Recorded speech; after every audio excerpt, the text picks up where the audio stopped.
Di dalam kesempatan yang indah ini, mari bersama-sama kita puji Tuhan. Mohon bangkit berdiri. Kita puji Tuhan dengan pujian Tuhan di hidup.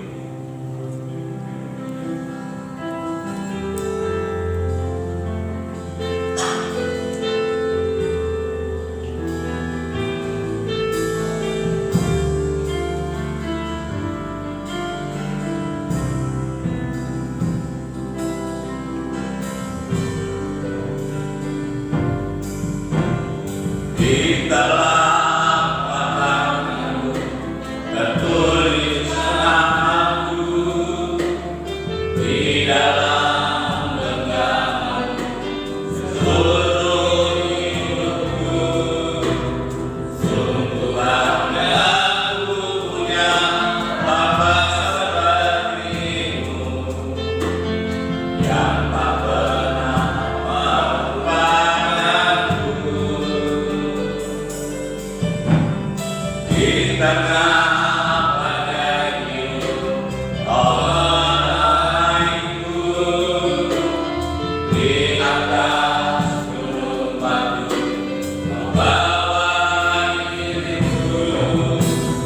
Sungguh bangga aku punya Bapa sepertimu, yang tak pernah meninggalkanku. Dalam bangsa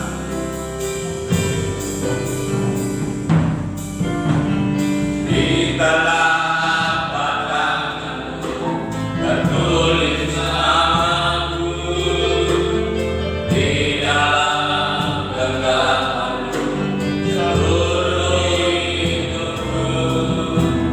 Sungguh bangga aku punya Bapa sepertimu, yang tak pernah meninggalkanku.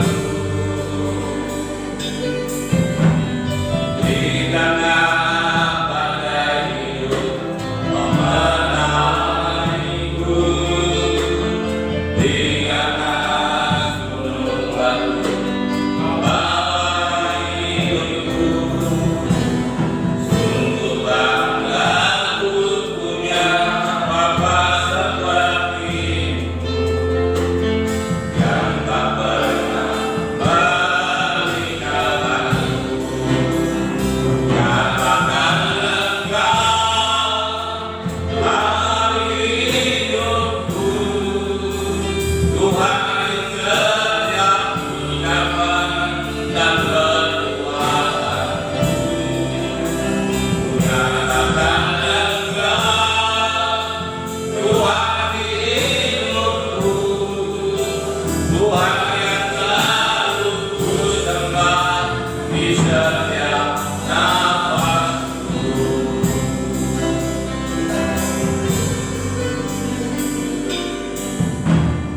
Di telapak tanganmu tertulis namaku, di dalam genggamanmu seluruh hidupku.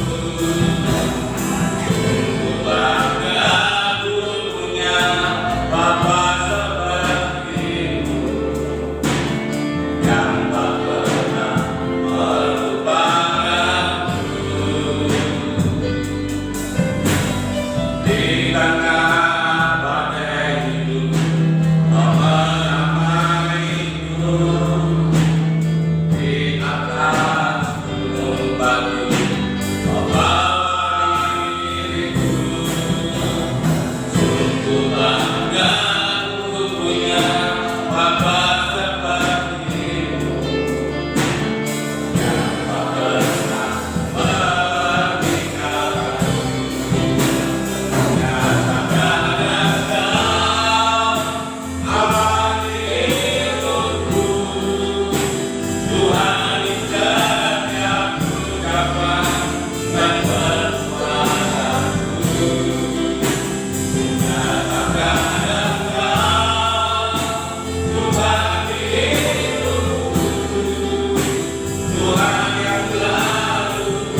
Untuk anugerah-Mu yang Engkau nyatakan di dalam kehidupan kami.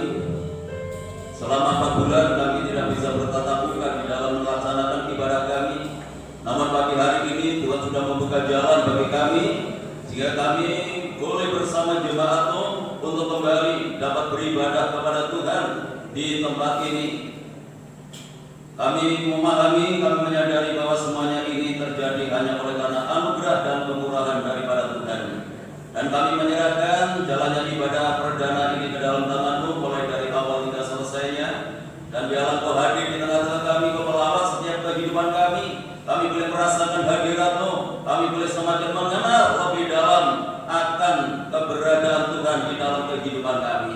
Terima kasih Bapa, Kau memberkati ibadah ini mulai dari awal hingga selesainya. Kau tetap memberikan kesehatan yang cukup bagi seluruh jemaat-Mu, sehingga dapat mengikuti jalannya ibadah ini dengan baik, dan mereka boleh menjadi orang-orang yang diberkati oleh Tuhan. Iman mereka semakin diteguhkan, pengharapan mereka semakin nyata di hadapan Tuhan. Terima kasih Bapa. Kami menyerahkan hamba-hamba-Mu yang saat ini sudah mempersiapkan diri untuk melayani pekerjaan yang mulia ini, baik leader, singer, pemain musik, untuk LCD, demikian pula pelayan-pelayan perjamuan kudus, hamba-hamba-Mu yang akan melayani hal ini. Demikian pula hamba-Mu yang akan menyampaikan kebenaran firman-Mu.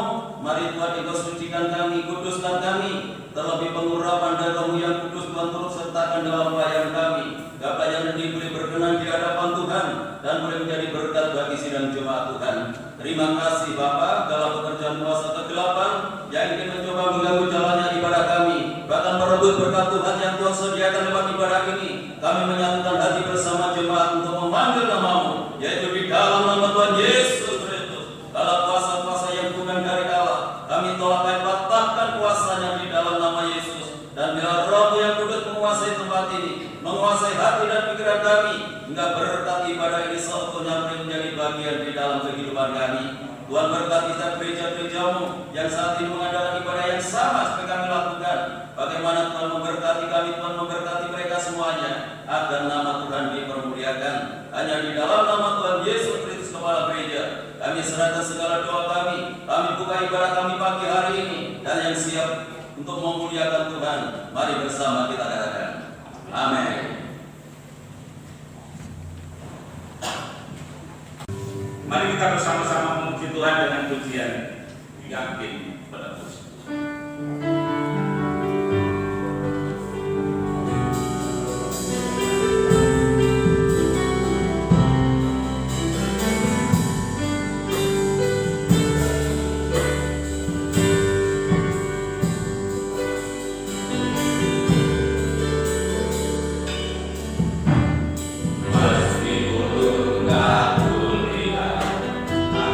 Yang terbangku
Mari kita pujikan sebelum kita menerima kebenaran firman Tuhan.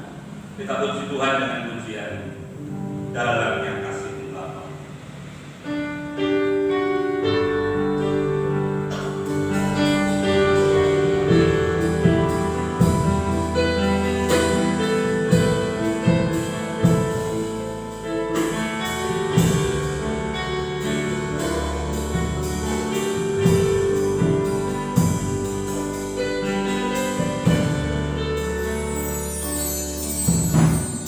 Dalam yang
menyambut kebenaran firman Tuhan. Bapa Surgawi, kami bersyukur pada kesempatan pagi hari ini, kalau kami boleh memuliakan Tuhan, kami boleh mengagungkan Tuhan, meninggikan nama Tuhan melalui pujian yang sudah kami persembahkan kepada Tuhan pagi hari ini. Dan biarlah apa yang sudah kami lakukan pagi hari ini boleh berkenan dan menyenangkan hatinya Tuhan, karena ini semua kami lakukan hanya untuk kemuliaan Tuhan dengan hati yang mengasihi kepada Tuhan. Tiba saatnya kami siapkan hati kami untuk menyambut kebenaran firman-Mu. Mari Tuhan, Engkau nyatakan kebenaran-kebenaran firman-Mu di dalam kehidupan kami. Kami perlu akan tuntunan-Mu, kami perlu akan bimbingan-Mu di tengah-tengah dunia yang semakin mengkhawatirkan saat ini. Biarlah kami semakin diteguhkan iman kami, pengharapan dan kasih kami kepada Tuhan. Tuhan memberkati hamba-Mu yang Tuhan percayakan pagi hari ini untuk menyampaikan kebenaran firman-Mu. Tuhan taruhkan hikmat-Mu, berikan kemampuan untuk hamba-Mu memberitakan kebenaran pada pagi hari ini, sehingga setiap kebenaran boleh menjadi berkat di dalam kehidupan kami. Terima kasih Tuhan, dalam nama Tuhan Yesus kami berdoa dan syukur, dan kami sambut kebenaran firman-Mu pagi hari ini. Haleluya, amin. Silakan duduk kembali.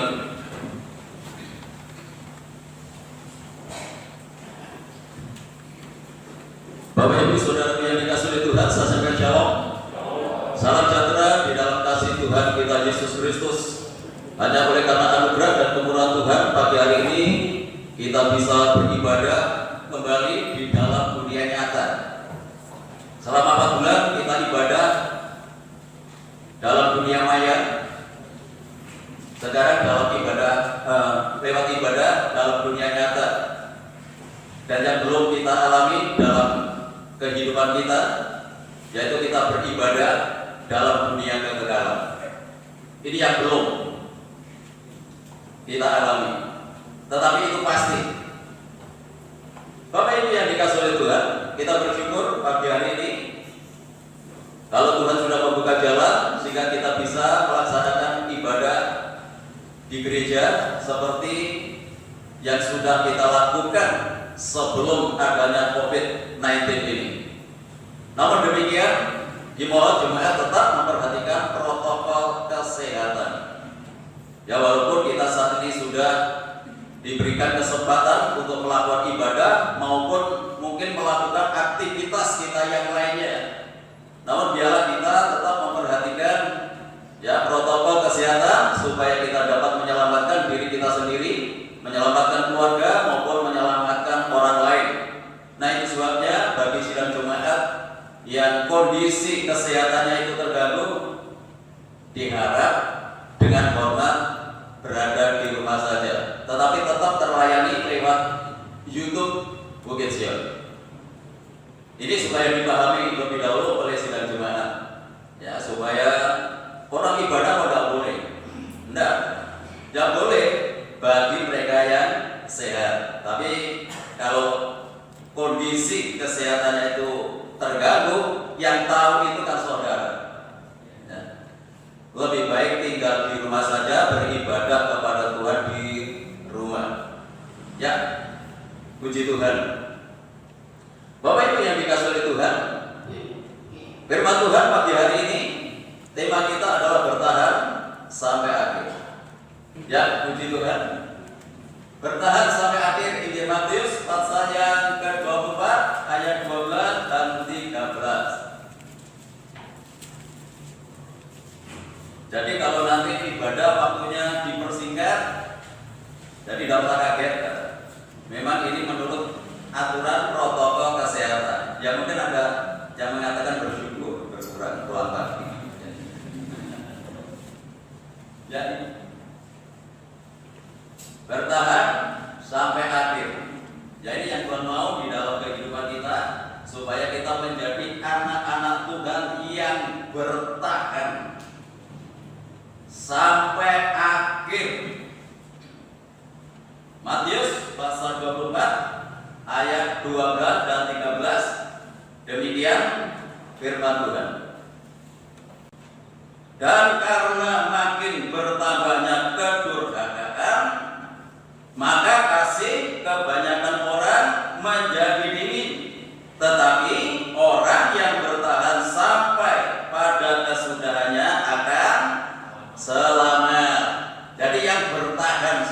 akhir itu yang selamat. Dan sementara ini kita masih dalam perjalanan, kita masih dalam perjuangan. Tugas kita belum selesai. Itu sebabnya kita terus harus berjuang. Nah, kalau ini berkaitan dengan COVID-19, orang yang bertahan mengikuti aturan itu yang akan selamat. Kan banyak peraturan-peraturan yang dibuat oleh pemerintah, kebijakan yang dibuat oleh pemerintah yang harus kita taati, yang harus kita patuhi. Ternyata ketika melihat orang-orang yang tidak taat bertahan, ya mereka menjadi korban. Jadi memang seolah-olah COVID-19 ini sepertinya itu tidak ada, sepertinya seperti itu. Tetapi ini sungguh-sungguh terjadi. Kemarin ketika saya melayani di Mojo Agung, Ibu Gembala bersaksi di Surabaya. Ini punya usaha yang sangat luar biasa. Dia punya toko emas yang terbesar di Surabaya. Kurang apa kalau punya toko emas yang terbesar di Surabaya? Tidak hanya papanya, mamanya, seluruh keluarga meninggal karena COVID.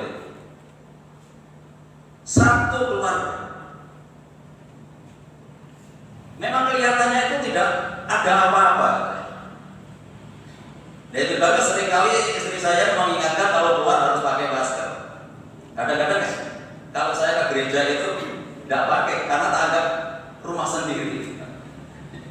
Ini tadi sudah diingatkan lagi. Ya, kalau ke gereja pakai masker, jangan lupa pakai masker. Kalau keluar jangan lupa pakai masker. Kalau pulang jangan menyentuh apapun sebelum cuci tangan. Kalau keluar kota mandi dulu.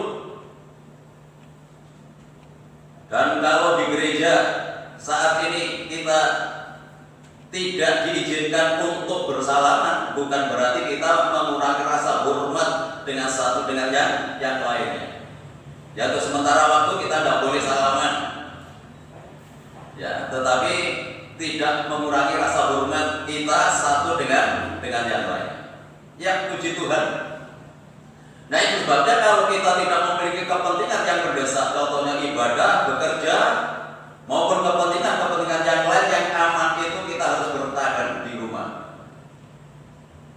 Itu lebih aman daripada tidak ada kepentingan. Ya, kita keluar rumah, ya apalagi kumpul-kumpul di jalan, lebih baik itu dihindari oleh siapapun, baik yang remaja-remaja itu yang biasanya nggak tahan di rumah.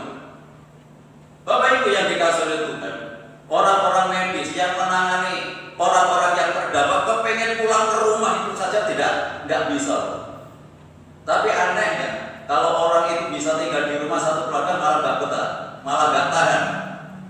Ya, itu sebabnya biarlah kita memperhatikan hal ini untuk keselamatan diri kita sendiri. Jangan mengatakan kita percaya kepada Tuhan. Orang percaya itu juga harus memperhatikan peraturan. Beberapa waktu yang lalu saya sampaikan itu karena pemerintah itu adalah bagian dari perpanjangan tangan Tuhan. Kalau pemerintah mengadakan kebijakan kita melanggar, ya bukan pemerintah yang salah, bukan Tuhan yang salah, tetapi kita sendiri yang salah. Ya, puji Tuhan. Kalau tema ini berkenaan dengan teologis, bertahan sampai akhir, iman kita harus bertahan. Karena yang bertahan itu yang akan mendapatkan keselamatan.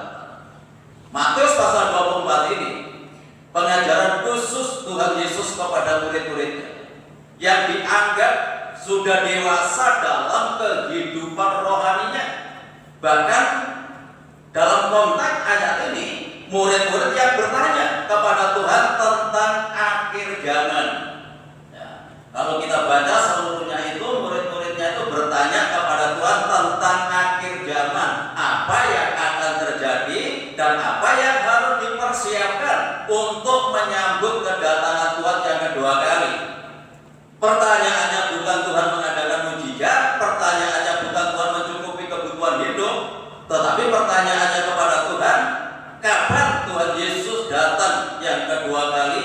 Apa tandanya dan apa yang harus dipersiapkan?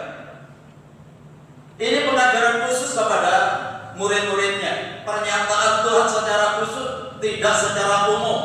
Dianggap murid-muridnya adalah orang-orang yang dewasa dalam kehidupan rohani. Memang pengajaran tentang akhir zaman ini hanya orang-orang yang dewasa yang bisa memahami, orang-orang yang bisa mengerti akan apa yang Tuhan sampaikan untuk mempersiapkan diri menyongsong atau menyambut kedatangan Tuhan yang kedua kali. Mulai ayat yang ketiga itu, Tuhan Yesus menyampaikan kegoncangan yang akan terjadi. Ada peperangan, ada kelaparan.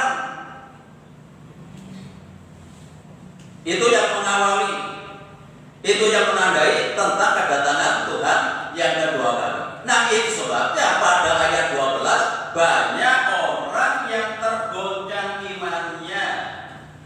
Banyak orang yang melakukan kedurhakaan karena nggak tahan menghadapi goncangan ini. Kalau terjadi peperangan, kalau terjadi gempa bumi, ini pasti akan mempengaruhi perekonomian.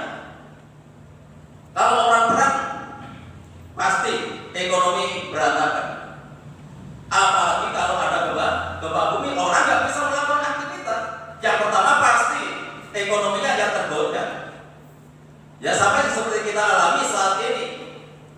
Walaupun kita tidak menghadapi perang, kita tidak menghadapi gempa bumi, tetapi kita juga menghadapi kegoncangan ekonomi oleh karena COVID-19 saat ini. Itu sebabnya diperlukan daya tahan tubuh iman. Tidak hanya daya tahan tubuh jasmani kita, tetapi daya tahan tubuh iman kita harus kuat ketika ekonomi itu menggoncang dalam kehidupan kita.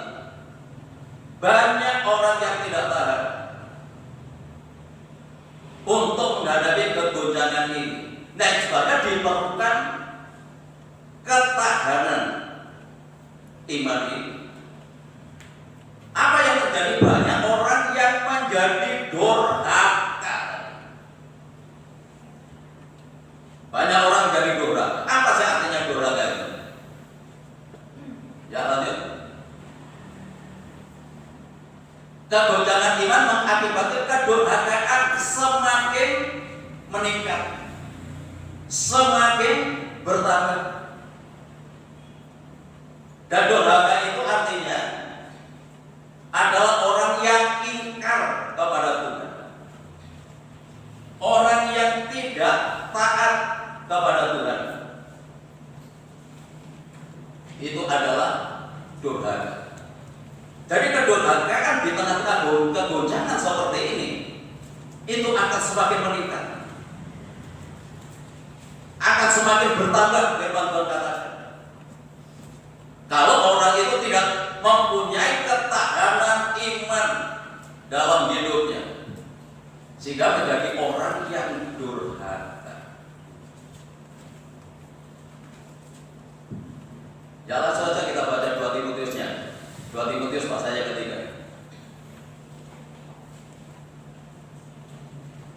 Ini contoh orang yang durhaka, orang yang ingkar kepada Tuhan, orang yang tidak taat kepada Tuhan, tidak taat akan firman Tuhan. Karena kegoncangan ini. 2 Timotius pasal yang ketiga.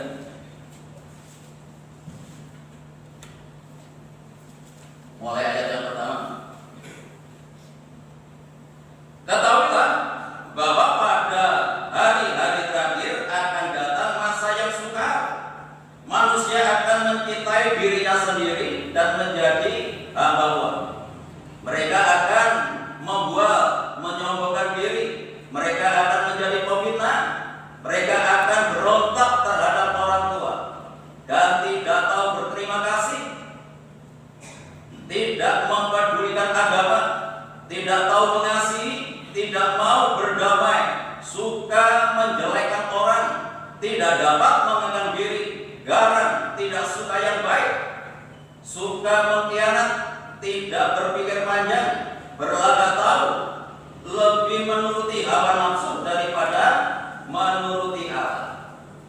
Secara lahiriah mereka menjalankan ibadah mereka, tetapi pada hakikatnya mereka memungkiri kekuatannya.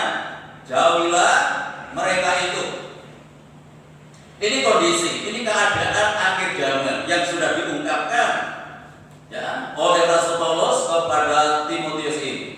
Sama seperti apa yang disampaikan oleh Tuhan di dalam Injil Matius pasal yang ke-24. Maka pada hari terakhir nanti menjelang kedatangan Tuhan didahului dengan adanya bertambahnya kedurhakaan. Jadi semakin banyak orang yang durhaka, semakin banyak orang yang ingkar kepada Tuhan atau tidak taat kepada Tuhan. Mereka berjalan menurut kehendaknya sendiri, kemauannya sendiri. Karena kehendak dan kemauannya sendiri dianggap itu adalah kebenaran. Apa penyebabnya? Kegoncangan tadi, kegoncangan ekonomi yang membuat orang itu sudah tidak taat lagi kepada Tuhan, tapi mereka mengandalkan kekuatan dan kebenarannya sendiri. Jadi berjalan menurut kebenarannya, bukan menurut kebenaran firman Tuhan. Dan di dalam 2 Timotius pasal yang ketiga ini jelas di sana dikatakan bahwa pada akhir zaman kita akan mengalami masa yang sukar, masa yang sulit. Dan ini sedang kita jalani. Dalam segala sektor mengalami kesulitan, tidak hanya masalah ekonomi, juga masalah pendidikan. Dari masalah pendidikan ini pun juga menjadi dilema di tengah-tengah negara kita ini. Banyak anak-anak, khususnya yang ada di Jakarta, ingin sekolah negeri saja sulit. Kalau mungkin bagi yang mampu tidak masalah bisa ke swasta, tetapi kalau yang tidak mampu juga mengalami kesulitan. Itu sebabnya kita harus memahami situasi dan kondisi saat ini. Kalau mungkin kita saat ini menghadapi ganjalan-ganjalan, mungkin dalam dunia kerja, dalam dunia bisnis, ya memang situasinya seperti ini. Kita harus memahami tetap berjalan dalam koridor firman Tuhan. Mari kita menjadi anak Tuhan yang bertahan dalam mengantisipasi situasi dan kondisi saat ini. Jangan pernah iman kita tergoncang, lalu akhirnya menjadi orang yang hanya mencintai dirinya sendiri. Orang yang mencintai dirinya sendiri kan bertentangan dengan firman Tuhan. Apalagi selanjutnya menjadi hamba Tuhan. Kalau orang itu sudah hamba Tuhan, mengorbankan orang lain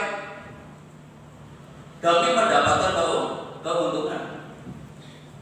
Pola hidupnya itu sudah tidak selaras lagi dengan firman Tuhan. Kenapa bisa seperti ini? Karena tergoncang iman. Kalau orang itu tetap teguh iman, dia akan tetap dalam koridor yang benar sesuai dengan tuntutan firman Tuhan. Tetapi kalau orang itu sudah kehilangan pegangannya, keuntungan itu menjadi prioritas di dalam hidupnya. Tidak peduli orang lain dirugikan, tidak peduli orang lain menderita. Bahkan mungkin dia sedang menari-nari di atas penderitaan orang lain. Kenapa bisa seperti ini? Karena konsep hidupnya sudah meleset. Kalau orang teguh imannya lebih baik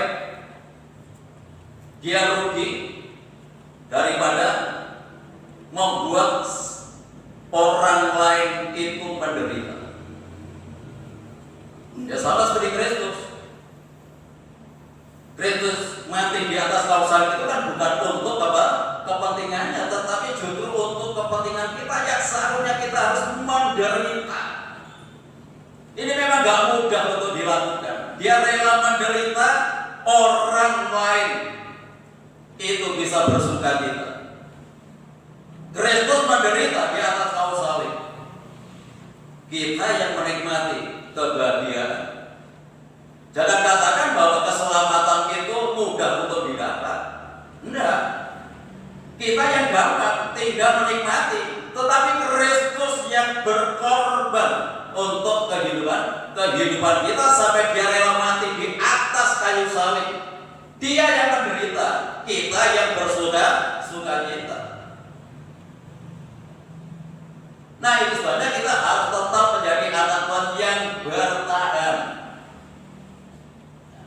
sampai akhir. Nanti akan banyak anak-anak yang memberontak terhadap orang tua. Dalam situasi yang sulit seperti ini, bisa mengubah konsep anak-anak.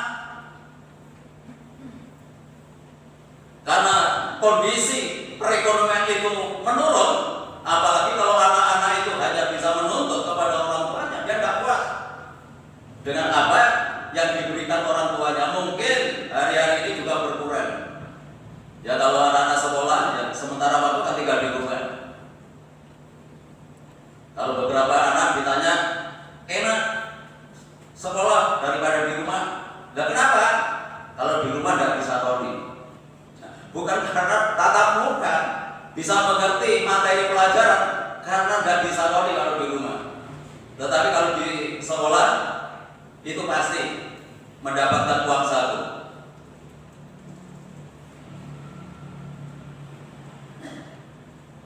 Ya, puji Tuhan. Nah, sebabnya anak-anak di tempat ini jadilah anak-anak yang tetap teguh imannya. Artinya tetap menaruh hormat kepada orang tua. Orang tua secara lahiriah harus di rumah. Orang tua di sekolah, para guru itu orang tua pendidik harus dihormati. Kalau di gereja, ya, hamba Tuhan itu harus dihormati. Bukan menuntut penghormatan, tetapi itu wajib. Ya. Ini yang terjadi. Semakin banyak orang yang menjelekkan, gak bisa berdamai, suka memfitnah. Jangan sampai kita menjadi korban.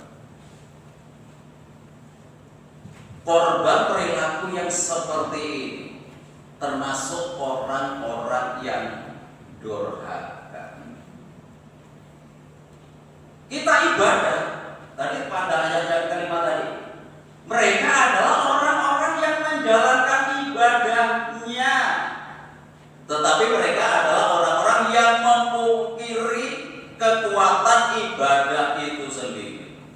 Padahal di dalam ibadah itu ada pemberitaan firman yang bisa mengubah kehidupan seseorang yang tidak baik menjadi baik, yang tidak kudus menjadi kudus. Itu kekuatan ibadah itu untuk bisa mengubah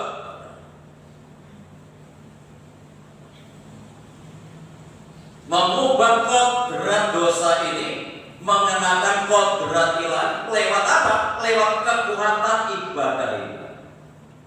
Jadi dalam ibadah itu harus ada pembaharuan dalam hidup kita. Jadi kalau orang itu mengatakan orang yang ke gereja itu adalah orang-orang yang suci, orang-orang yang benar, enggak. Justru orang yang ke gereja itu adalah orang-orang yang jelek, sedang dalam proses perbaikan. Jadi kalau mobil itu mobil yang peok semua, harus dimasukkan ke servis. Setelah keluar dari servis harus bagus. Sama seperti fungsi gereja, fungsi ibadah itu membentuk kehidupan kita. Yang dulunya mengenakan kodrati dosa ini, kita mengenakan kodrat ilahi. Harus semakin lebih baik dalam kehidupan kita. Nah, sebenarnya perlu akan keteguhan, kekuatan iman kita. Apapun yang terjadi saat ini, biarlah tidak akan menggoncangkan kehidupan kita sehingga meleset dari sasaran yang Tuhan inginkan dalam kehidupan kita. Mari kita bertahan sampai akhir, sampai selesai, sesuai dengan harapan Tuhan dalam kehidupan kita. kedurhakaan itu semakin bertambah, maka kasih akan orang semakin dingin. Jadi yang kedua adalah kegoncangan kasih. Kasih semakin dingin. Lokasi ini adalah dasar pengajaran perjanjian lama maupun dasar pengajaran perjanjian baru. Kalau dalam perjanjian lama dalam bentuk 10 hukum Allah, yaitu mengasihi kepada Allah dan mengasihi kepada sesama. Kalau dalam perjanjian baru langsung diringkas oleh Tuhan, mengasihi kepada Allah dengan segenap hati, segenap jiwa, segenap kekuatan, dan mengasihi sesama seperti mengasihi dirinya sendiri. Ini sudah tidak ada lagi. Ini akan menjadi dingin, menjadi luntur. Nah, itu sebabnya harus terus kita kembangkan kasih yang sudah Tuhan taruh di dalam kehidupan kita. Jadi mengasihi kepada Tuhan dan mengasihi kepada sesama itu dasar dari kekristenan kita. Jangan sampai kasih kita itu menjadi dingin, menjadi tawar, baik di antara sesama. Apalagi kalau dalam sekupian kecil, dalam rumah tangga. Jadi suami istri jangan sampai kasihnya berkurang, jangan kasihnya menjadi dingin, jangan kasihnya menjadi tawar. Harus dibangun terus, harus dipupuk terus kasih itu. Jadi seharusnya kita menjadi orang percaya di tengah-tengah keluarga, kasih itu harus semakin meningkat, bukan semakin menurun. Baik hubungan suami istri, orang tua dengan anak, karena akan terjadi pergeseran seperti ini, kegoncangan kasih semakin dingin. Berapa banyak hal ini terjadi? Kalau beberapa waktu yang lalu saya mendengarkan berita dengan adanya PSBB ini, semakin banyak perceraian. Tidak tahu itu karena ini atau karena faktor ekonomi. Paling banyak orang yang cerai. Perceraian meningkat, perceraian bertambah, membuktikan bahwa kasih itu semakin turun. Bukan karena PSBB-nya, tetapi mungkin karena faktor ekonominya. Ya mungkin banyak ibu-ibu yang katakan gitu tidak cukup gitu ya. Ya, jadi istri-istri juga harus memahami situasi dan kondisi seperti ini. Kalau dulu bisa 100%, kalau sekarang tinggal 50% donjone, nggak seperti dulu juga harus bisa diterima dengan bersyukur kepada Tuhan. Jadi suami-suami juga jangan aneh-aneh, apalagi dalam menghadapi situasi seperti ini, semakin menyerahkan diri kepada Tuhan. Suami bertahan, kasih itu bertahan. Sebelum kita bisa mengasihi yang lain, keluarga lebih dahulu. Suami istri harus terus dibangun kasihnya supaya tidak tergoncang. Ini sangat penting. Rumah tangga itu adalah dasar. Berapa banyak anak menjadi korban? Ya karena orang tua, karena suami istri tidak saling mengasihi. Banyak anak menjadi korban. Nah itu sebabnya yang terutama itu memang suami istri yang kasihnya tidak harus luntur, tidak harus dingin, tetapi harus semakin membara, harus terus dibangun. Nanti kalau keluarga kita itu sudah saling mengasihi satu dengan yang lainnya, kita baru bisa mengasihi yang lain, mengasihi sesama. Apalagi tuntutan firman Tuhan, mengasihi sesama itu seperti mengasihi dirinya sendiri. Ini ukuran firman Tuhan. Jadi kalau kita belum sampai ke sana, kita belajar terus, diasah terus, diajar terus, sampai kita memiliki hati yang mengasihi sesama seperti mengasihi dirinya sendiri. Jadi dalam situasi, dalam keadaan apapun, jangan hanya dalam keadaan yang gampang, yang enak kita bisa seperti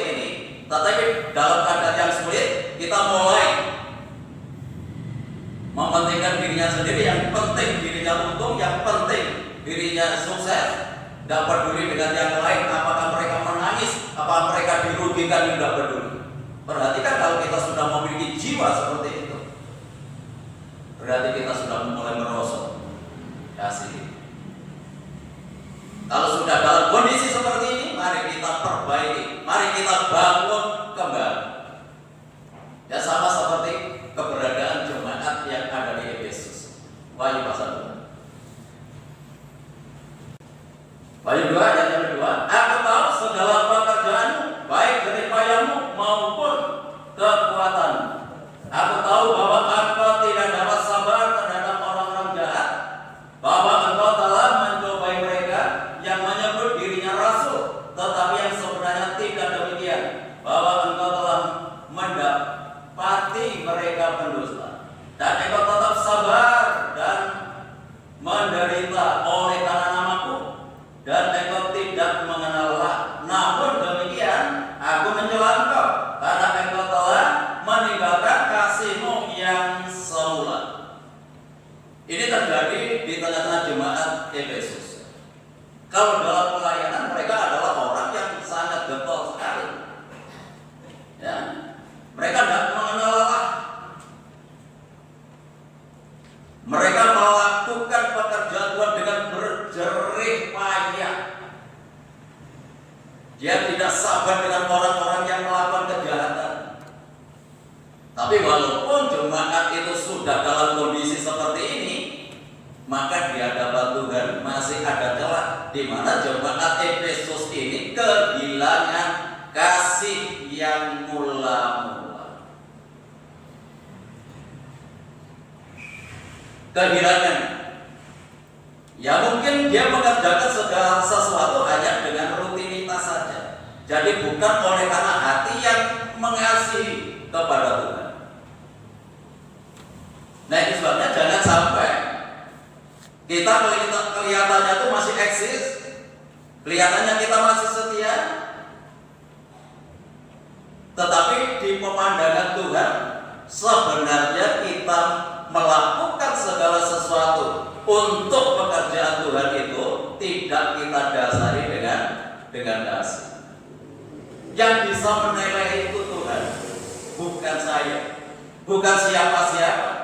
Kalau mungkin manusia itu yang kelihatan hanya lahirianya, pokoknya datang, pokoknya melayani. Tetapi yang memantau secara langsung itu adalah Tuhan, sejauh mana kita melayani Tuhan. Karena Tuhan tidak hanya melihat lahir ya kita, tetapi Tuhan melihat sampai ke dalaman hati kita. Apakah kita menjadi anak-anak Tuhan yang mengasihi kepada Tuhan? Baik, sidang jemaat, ya kehadirannya itu harus kehadiran yang betul-betul karena mengasihi Tuhan. Kalau segala sesuatu tidak kita kerjakan berlandasan kasih, itu akan sia-sia. Bahkan Rasul Paulus sangat ekstrim sekali berbicara masalah kasih ini. Walaupun kita mengorbankan diri kita untuk dibakar sekalipun, artinya rela mati untuk pelayanan, kalau semuanya itu tidak didasari dengan kasih, itu pun juga sia-sia. Bahkan yang paling mengerikan itu 1 Korintus pasal 16, ini ayat yang terakhir. 1 Korintus 16 ayat 22. Siapa yang tidak mengasihi Tuhan, tertutup ia Maranatha. Kenapa Tuhan ingin menanamkan kasih itu dalam kehidupan kita? Karena semua yang kita kerjakan, semua yang kita lakukan, pelayanan yang kita kerjakan akan menjadi sia-sia kalau semua pelayan kita tidak kita dasari dengan kasih. Ayat ini jelas, tidak usah bingung.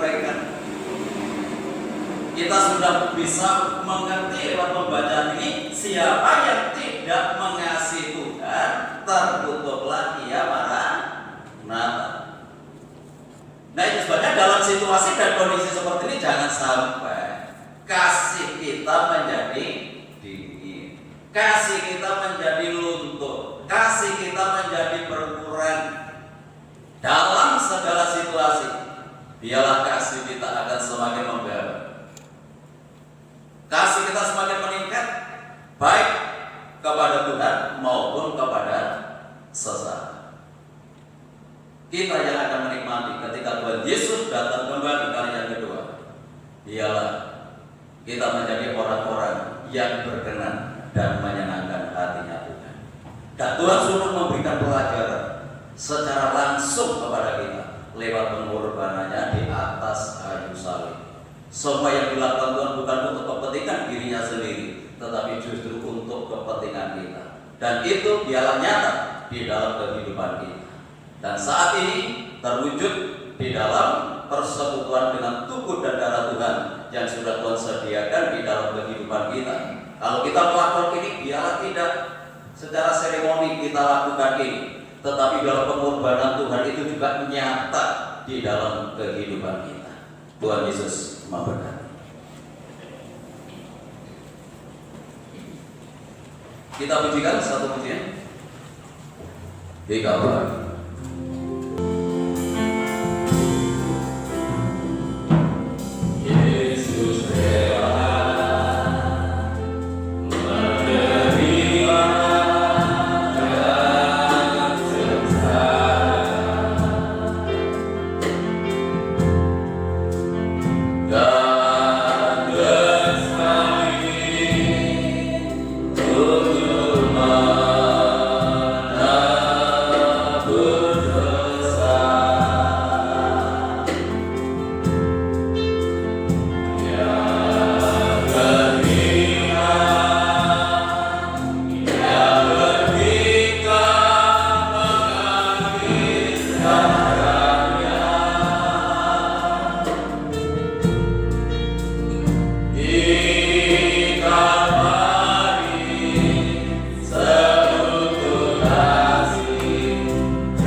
syukur pada pagi hari ini Tuhan, untuk kebenaran-Mu yang sudah Engkau nyatakan di dalam kehidupan kami, sehingga kami mengerti, kami tahu apa yang harus kami lakukan menjelang kedatangan Tuhan yang harus ditandai dengan berbagai kegoncangan saat ini, baik kegoncangan iman, baik kegoncangan kasih, maupun kegoncangan yang lain yang saat ini sedang menempa dunia ini.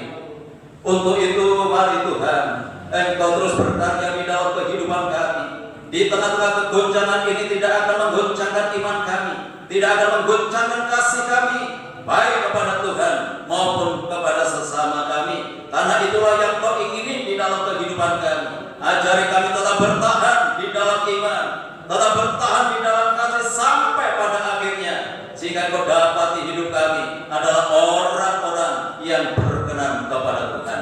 Ampuni segala dosa, kesalahan, kekurangan, kelemahan kami. Kau sucikan hidup kami ya Tuhan, dan layakkan kami saat itu bersekutu dengan tubuh dan darah-Mu yang sudah Engkau kerjakan di atas kayu salib untuk keselamatan kehidupan kami, bahkan menjadi teladan bagi hidup kami. Tidak hanya fokus kepada diri sendiri, untuk kepentingan diri sendiri, tetapi untuk kepentingan, untuk kebahagiaan orang lain.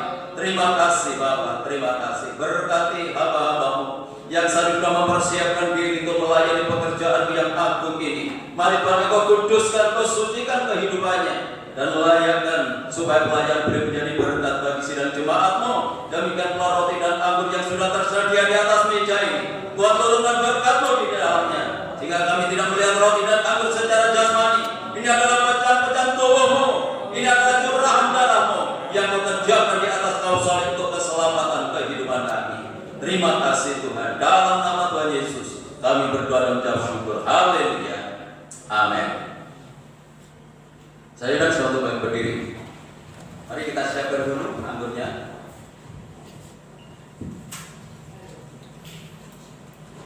Ya, mari kita angkat. Tubuh Tuhan lebih tinggi dari kepala kita. Kita junjung tinggi pengorbanan Tuhan di atas kayu salib. Kita muliakan Dia karena Dia dipecah-pecahkan tubuhnya, supaya kita yang binasa boleh mendapatkan anugerah keselamatan daripada Tuhan. Untuk itu dengarkan firman Tuhan. Sebab apa yang telah Kuteruskan kepadamu telah Aku terima dari Tuhan, yaitu bahwa Tuhan Yesus pada malam waktu Ia diserahkan mengambil roti, dan sesudah itu Ia mengucap syukur atasnya, Ia memecah-mecahkannya dan berkata, inilah tubuhku yang diserahkan bagi kamu. Perbuatan ini menjadi peringatan akan Aku. Bukankah roti yang kita pecah-pecahkan adalah persekutuan di dalam tubuh Kristus? Amin. Mari kita rupakan dengan iman dalam nama Tuhan Yesus Kristus.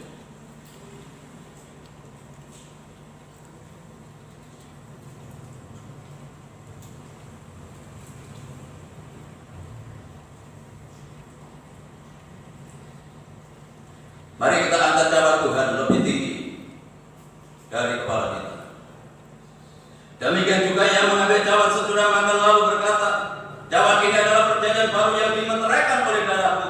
Perbuatlah ini setiap kali kamu meminumnya menjadi peringatan akan Aku. Sebab setiap kali kamu makan roti ini dan minum cawan ini, kamu memberitakan kematian Tuhan sampai Ia datang. Bukan anggur yang dicurahkan adalah persekutuan di dalam darah Kristus. Amin. Mari kita minum dengan iman dalam nama Tuhan Yesus Kristus.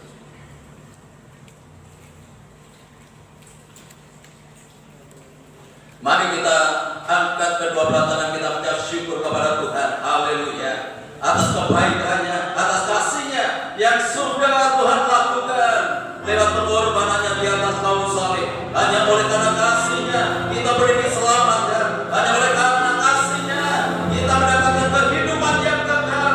Haleluya. Haleluya. Haleluya. Haleluya. Terpujilah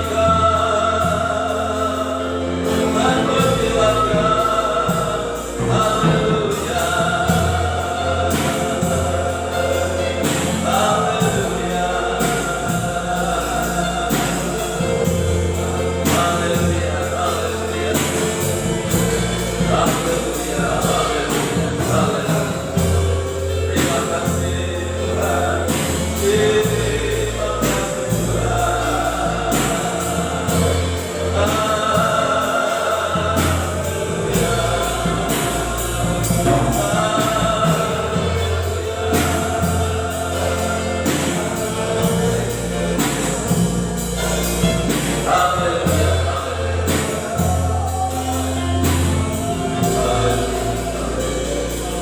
Terima kasih Tuhan. Kami bersyukur pagi hari ini kami boleh menikmati persekutuan dengan tubuh dan darah-Mu secara berjemaah. Semuanya ini oleh karena anugerah-Mu, semuanya ini oleh karena kasih-Mu yang melimpahkan di dalam kehidupan kami. Dan biarlah apa yang kami lakukan saat ini tidak hanya kami melakukan secara rutinitas, tetapi biarlah pengorbanan Tuhan itu nyata di dalam kehidupan kami, menjadi orang-orang yang mengasihi kepada Tuhan, mengasihi kepada sesama, sebagaimana Engkau telah mengasihi di dalam kehidupan kami. Terima kasih Bapa Surgawi, terima kasih. Biarlah Roh Kudus terus menolong di dalam kehidupan kami, supaya iman kami, kasih kami tidak tergoncangkan dengan situasi dan kondisi yang tergoncang saat ini. Terima kasih Tuhan, dalam nama Tuhan Yesus kami berdoa dan mengucap syukur. Haleluya. Amin. Silahkan duduk kembali. Minta maaf Pak Bapak Sutrino, ya. Kali ini saya bacakan untuk mengingat waktu. Yang pertama, kegiatan ibadah. Kegiatan ibadah berjalan seperti biasa. Besok ada doa di tempat ini, tetap di gereja, dimulai jam 17.30. Yang bertugas ujian, yang bertugas pagi hari ini, yang membawakan firman Tuhan sudah saya share. Lalu Selasa 7 tetap ada ibadah kawanan di tempat ini jam 17.30, dan PA ada di tempat ini jam 6 sore. Jadi semua kegiatan sudah dilakukan di gereja, termasuk kegiatan kaum muda. Itu yang pertama. Yang kedua, untuk yang berulang tahun, yang pertama adalah Bapak Thomas Eko Yulianto, berumur 39 tahun. Feba Juliana Merawati Kristiana, untuk Ibu Koja, usianya 40 tahun. Tostevian Julio Putra Pradana yang baru nikah, usianya 26 tahun. Untuk Gracelia Grace, umur 16 tahun. Untuk Ibu Lydia Mariati, umur 21 tahun, 69 tahun, maaf, ya, lebih muda.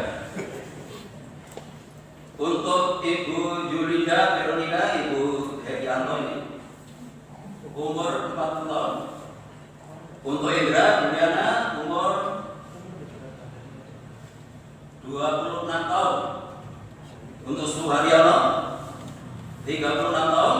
Untuk Binar Biajati Sadra, putra dari Bapak Gadot, umur 16 tahun. Untuk Mekila Fiona Kristi Bima, putra dari Bapak Koja, 6 tahun. Untuk Iskia Petrus Rahmat Yudius, usianya baru 40 tahun. Untuk Dugora Rita Krisyanti, umur 50 tahun. Dan untuk Bapak Gadot Winarno, umur 49 tahun. Dari tempat ini, saat nama ibadah, saya menyampaikan selamat ulang tahun yang berulang tahun dalam bulan ini. Tuhan Yesus memberkati. Jadi ingatkan, Rabu ibadahnya hanya 1 kali. Nanti lupa, ya. Dan 1 kali saja, sudah cukup 1 kali.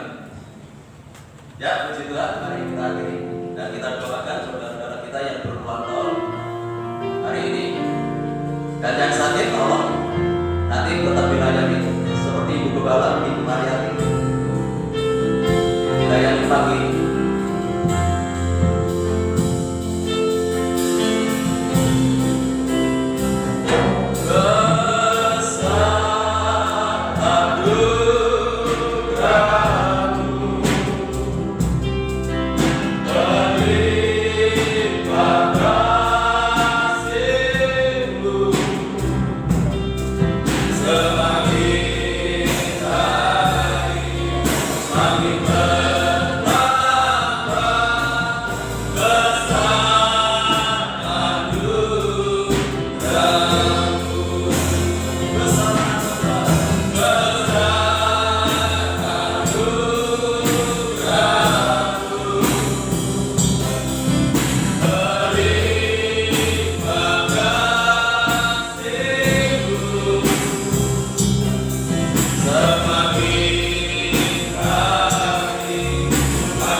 kami serahkan Ibu Sudarmiase untuk Ibu Yaya, untuk Bapak Budi, kami serahkan Ibu Veronica, demikian pula untuk Bapak Edi Susanto ke dalam tangan-Mu. Baik Ibu Mariati yang tidak bisa hadir pagi hari ini juga oleh karena terganggu kondisi kesehatannya, kami serahkan semuanya ke dalam tangan-Mu. Mari Tuhan turunkan tangan kasih-Mu, jamah mereka yang sakit di dalam nama Yesus Kristus, yang sakit disembuhkan, yang sakit dipulihkan. Kuasa firman Tuhan Yesus sanggup memberikan pertolongan. Bapak Ibu kami yang sudah berusia lanjut, biarlah Tuhan tetap anugerahi dengan kekuatan dan kesehatan. Rencana perbaikan tempat lahan parkir dalam tangan kami serahkan. Tuhan akan memberkati persiapan kami. Kami percaya Tuhan yang akan melengkapi, karena semuanya ini kami lakukan hanya untuk kemuliaan Tuhan. Hamba-Hamba yang sudah melayani pekerjaan pagi hari ini, Tuhan memberkati mereka semuanya, bahkan semakin memperindah pelayanannya di hari-hari yang akan datang. Kami serahkan untuk anak-anak yang berulang tahun di dalam bulan ini. Kami serahkan untuk Bapak Eko, kami serahkan untuk Ibu Pera, kami serahkan untuk Saudara Stevian, untuk Saudara Grace, untuk Yohanes Pranata, untuk Ibu Mariati, demikian pula untuk Ibu Veronica. Kami serahkan untuk Ibu Bibi. Kami berdoa untuk Saudara kami Indra, untuk Suartono. Kami berdoa untuk anak Binar. Kami serahkan untuk Mikaela. Kami serahkan Heskia untuk Bapak Julius, untuk saudara kami Deborah, demikian pula untuk Bapak Gatot Winarno. Kami serahkan dalam tangan-Mu. Kiranya Tuhan Engkau memberkati saudara-saudara kami yang berulang tahun dalam bulan ini. Berikan perpanjangan umur, kekuatan, kesehatan. Apapun yang dilakukan dibuat Tuhan berhasil, dan menjadi anak-anak-Mu yang semakin setia dan mengasihi kepada Tuhan. Berkati lingkungan kami, berkati kota kami, bangsa dan negara kami dengan ketenangan, kedamaian dan kesejahteraan. Berkati Tuhan Bapak Presiden bersama wakil dan jajarannya, demikian pula pemerintah yang ada di daerah, supaya setiap kebijakan yang diambil sungguh-sungguh boleh membawa kemajuan bagi bangsa dan negara ini. Kami serahkan tim medis yang menangani langsung orang-orang yang terdampak COVID-19 ini. Buat campur tangan di dalamnya dalam proses pemulihannya. Semakin banyak orang yang disembuhkan dan tidak ada lagi penularan di tengah-tengah bangsa kami. Terima kasih Tuhan. Kami serahkan seluruh sidang jemaat dalam tangan-Mu, baik yang hadir pagi ini yang tidak hadir, demikian pula yang ada di dalam kota maupun yang ada di luar kota. Wajah lindungi serta mereka semuanya. Berikan kesehatan yang cukup. Tidak ada satu pun di antara jemaat yang tertular COVID-19 oleh karena perlindungan Tuhan.